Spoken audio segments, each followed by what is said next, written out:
De confinement, ce sont aussi les frontières qui se sont fermées les unes après les autres pour tenter d'endiguer l'épidémie de coronavirus.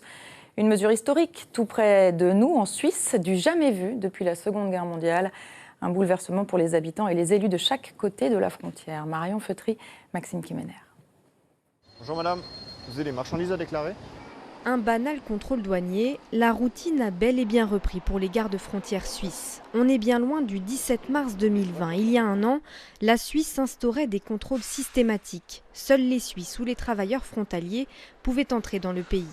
Ces mesures de restriction sans précédent avaient bouleversé la vie quotidienne de part et d'autre de la frontière. Les Français qui avaient l'habitude de venir peut-être acheter des cigarettes ou de l'essence ne pouvaient donc plus le faire.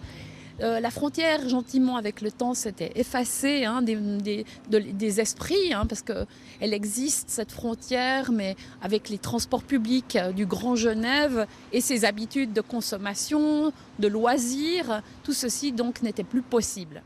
À l'époque, 130 douanes secondaires, les petits postes frontières avaient même été fermés par des blocs de béton, séparant parfois familles et amis.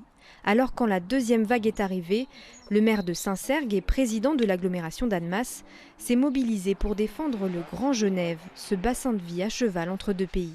Les élus locaux suisses et français se sont battus pour faire reconnaître ces spécificités transfrontalières et c'est ainsi qu'effectivement lors du deuxième confinement, il n'y a pas eu de fermeture brutale.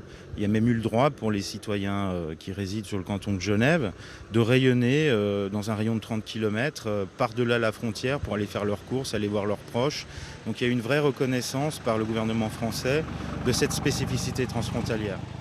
Au total, 110 000 personnes ont été refoulées à la frontière suisse entre le 17 mars et le 15 juin, jour de réouverture des frontières. Aujourd'hui, les conditions d'accès se sont assouplies côté suisse, mais elles se sont renforcées côté français.